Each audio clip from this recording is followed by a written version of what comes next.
All right, good morning, everybody. I'm Austin Hemphill. I'm the general manager at Alamos Gold's Island Gold operation outside of Duberville. And I'd like to give you a little bit of presentation on our Phase 3 Plus expansion project. First of all, we'll kind of give ourselves a bit of an explanation of ourselves. I don't think many people have heard of Alamos. We've been around for a number of years. And we're a Canadian-based gold producer, obviously. Right now we have three operations. We have ourselves in Duberville. We have our Young-Davidson operation in Matachewan, as well as our Mulattoes operations in the northern part of Sonora State, Mexico. We also have a number of projects scattered throughout the world. We have the Lynn Lake project in northern Manitoba, as well as we have some ongoing projects in Mexico, Turkey, as well as in the U.S. And right now, we have about 1,900 total employees. To go through specific to the Island Gold operation, we are an underground operation. We acquired the asset from Richmont Mines in 2017, with the operation declaring commercial production in 2007. Right now, we're one of the highest grade gold producers in North America, and we produced just over 1 million ounces. We actually declared our millionth ounce pour, unfortunately, last year during the pandemic. Weren't able to celebrate it very much. But for us, it was a major milestone. And right now, we're operating at about 1,200 ore tons per day, ex-underground in the plant. And with our Phase 3 Plus project, we'll be expanding it to 2,400 tons. Those of you who might have been following from home, we announced in 2020, again, basically at the peak of the pandemic, our Phase 3 project at the time, which is a 2,000 ton a day project. Since then, we've had ongoing exploration success, and we've been able to expand that project to 2,400 tons per day. Okay, and right now, from an annual basis, we're spending about $16 million in goods and services, and we're paying about $38 million in wages. Again, with about half our workforce based locally. We are a responsible operation. We're a member of the World Gold Council, and we work relentlessly to maintain a very stellar environmental reputation. We work closely with our First Nation and other community partners, and we meet or exceed all the standards. We have a very close relationship with our Indigenous partners, as you can see there, and we work very closely with them. We're establishing relationships with 2 new nations right now, as well as we have long-term relationships with 2 others. And we're very engaged in the local communities. Again, half our workforce is local, and local to us is the town of Duberville, Wawa, as well as White River. So right now we have about 824 people working with us, and again, this is starting to grow as we continue through our Phase 3 Plus project. We have 481 employees, 340 contractors, and just over 45% of our workforce, again, our employees, are based locally. And about 7% of our workforce self-identifies First Nations. And we also have the reputation of being able to develop a lot of our local workforce, and right now about 18% of our workforce is female, the majority of those being local. And right now we are experiencing, like anybody else, we are starting to get a bit of a younger age demographic site-wide, and just over 20% of our workforce is below 30. We are focused again locally. The majority of our spend is local, and we have a significant number of our partners that are identified as Indigenous. Give you a little bit of our short history. We acquired the asset in 2017, as you can see up there. We had just around 2 million ounces combined resource and reserves. And since that acquisition, we've been able to more than triple it.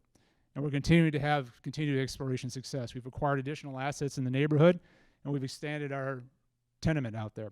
And with that, we're continuing to have a lot of positive successes. And this is the reason why we decided to go forward with initially the Phase 3 project and ultimately converted to the Phase 3 Plus project. And like many places, I think anybody who's worked in mining for any length of time knows, as soon as you buy infrastructure, it's undersized. So part of our Phase 3 project planning was to try to do our best to future-proof it. Okay. So we take a look at this, and then you can see our production's ramped up. So we started at, again, people ask this question, and we're Phase 3 Plus now. Well, what was Phase 1? Phase 1 was to bring ourselves to 1,100 tons per day. So we're at the time there were bouncing between 600, then 800, then about 900. We had to do some infrastructure improvements, some operating improvements. We got ourselves to 1,100 tons per day. And we completed that soon after acquisition. Our Phase 3 Plus included a lot of permitting, a significant upgrade to our processing plant, which brought us to the 1,200 tons a day we're realizing now. And then our Phase 3 expansion, I said, the aforementioned 2,000 tons per day, we went ahead and we got our closure plan amendment in March of this year. But again, we're looking ahead. So when we did the closure plan amendment, we went forward assuming a 2,400 ton a day production rate. And you can see as our production's increased there. So you go back about the time we acquired it, we were around 100,000 ounces. And right now we're around 140,000 ounces per year. And that's going to basically double upon the completion of the Phase 3 Plus project. So what this project will entail is a fundamental transformation of our site. We'll go from right now, we're ramp access only. We use a modified Avoca mining method. And we'll go through, and first aspect of the project will be the sinking of a shaft. So this is a new shaft. And when we did it, we looked at this project in 2020. We identified we're down to about 1,500 meters with identified resource. And we said, okay, well, we continue to have a success at depth. How deep should the shaft be? So we went ahead and we designed the shaft, we designed the hoisting plant, we designed our ventilation infrastructure to take us down to 2,000 meters. So we're able to utilize a bit of hoisting efficiencies upon the initial depth. We're going to be sinking to just shy of 1,400 meters. And then that'll also give us the ability to expand to the future. In addition to that, we're going to construct ourselves a paste backfill plant. So we're going to be able to divert about 40% of our tailings underground. Provides us a longer life in our existing tailing storage facility. So right now, the design capacity of that facility is adequate for everything we have in the books from a resource and reserve perspective. And then finally, obviously, we're going to be mining more. We have to process more, so we'll be doing a mill expansion. We took a look at a number of options on all these aspects here. We said, again, we tend to be a bit of a risk-averse company. So we decided we're going to do a conventional sink. So we're going to do a conventional blind sink, concrete line, 5-meter diameter finished shaft. We're using a very, how should I say, textbook paste fill plant. And our processing plant is going to be effectively doubling what we have now. And the way we're looking at this is we look to be able to complete this project basically mid-2026.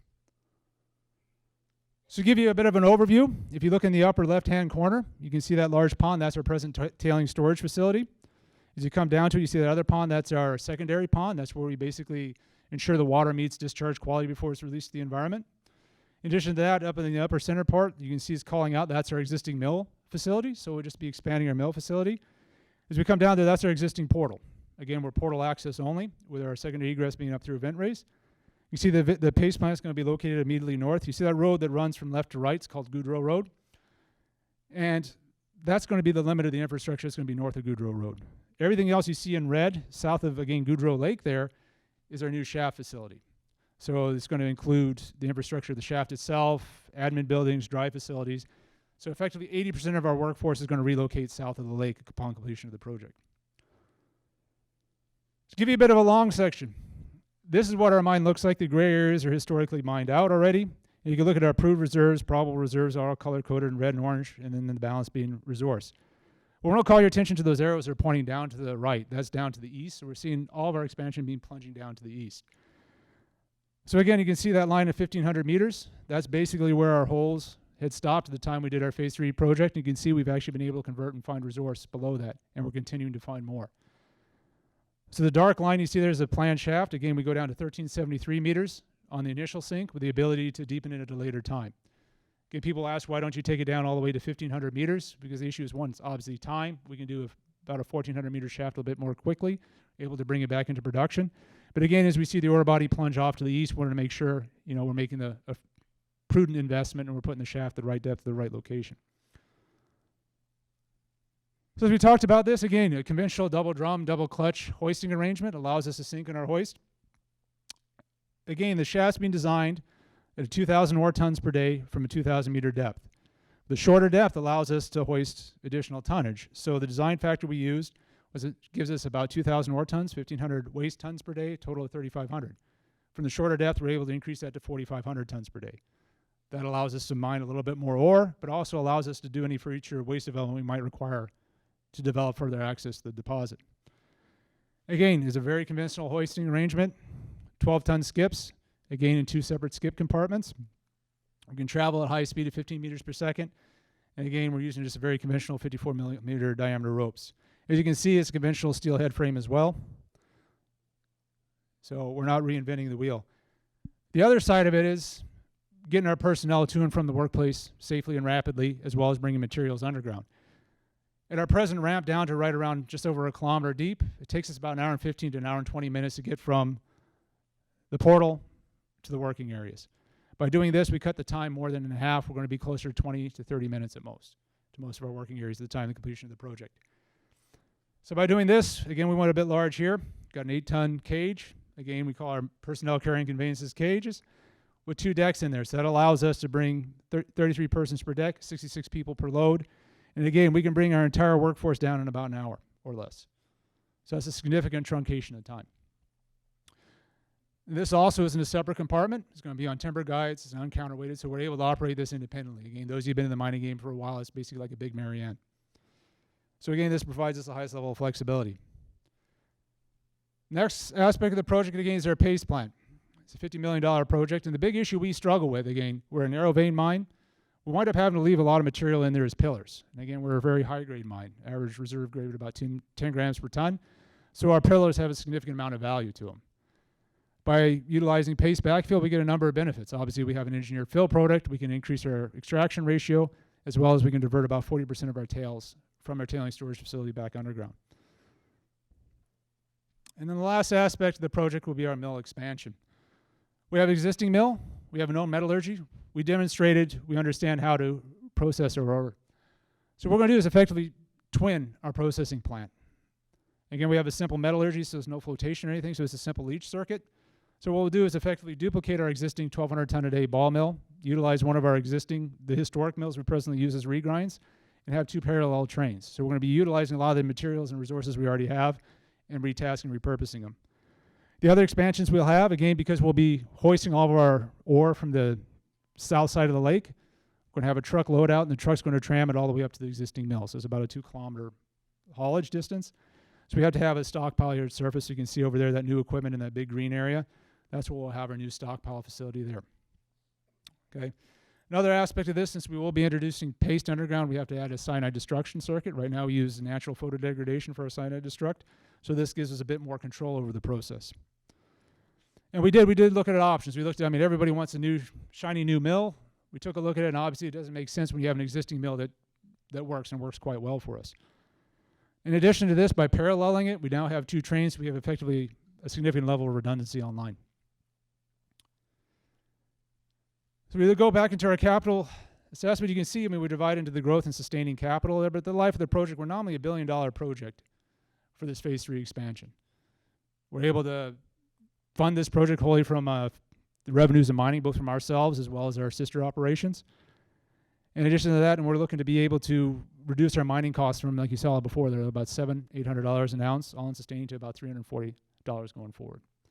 So it's a significant reduction. In addition to that, we become even more, efficient from a greenhouse gas perspective. We're able to park the majority of our diesel fleet on the completion of the project and become almost completely reliant on grid power. In addition to that, as part of our project, we are right now looking at how we can better implement electrical equipment underground. We're working with some of our partners on the scoops initially, so that's the initial focus we'll be on. Again, they'd be the longest lived assets we'll have at our site, as well as we're looking at options for longer term solutions to our haulage. So where we're at with the project. So we'll start through there. Our new admin buildings in the mine drive. We bought the initial part of that. We've actually completed that in 2021. Again, with our idea being we had some aged infrastructure, we've replaced it with new, and that new infrastructure will be relocated to the project site upon the completion of the shaft sink. We built and constructed a new warehouse. As you can imagine, we're doubling our production. We're going to double our demand on consumables. Anybody who's familiar with underground mining knows we're driven by consumables. So we increased our warehouse space. In addition to that, we've improved our workshop underground. Historically, we're a small operation. We had a small shop at about 315.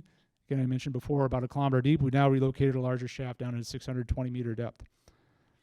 We've done our permanent camp construction. Again, as I mentioned before, about half our workforce is local, half is non-local. We have to house them while they're on duty.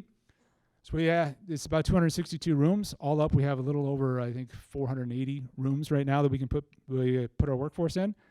We also have a temporary camp expansion required for the project. But with regards to the tailings upgrades and expansions, if you look at this historically, where the big cost overruns are, it tends to be the earthworks. It tends to be the infrastructure around the tailings facility. We already have an existing tailings facility, as I said. It can handle everything we need on that. Our camp right now, our extended camp for the project, is under construction right now. It'll be completed in the early part of the 4th quarter. And we've already begun our pre-sink. We began our pre-sink in 2022, so that's the initial about 50 meters of the shaft. We'll be completing that. And when that's complete, we'll install the Galloway. We'll construct the permanent head frame over it, commission the hoist, and then begin our sinking in earnest. And we believe our initial production from the shaft will be scheduled in Q1 2026. And then we'll continue to ramp up through the year into 2027. We'll reach our 2,400 ton per day production rate.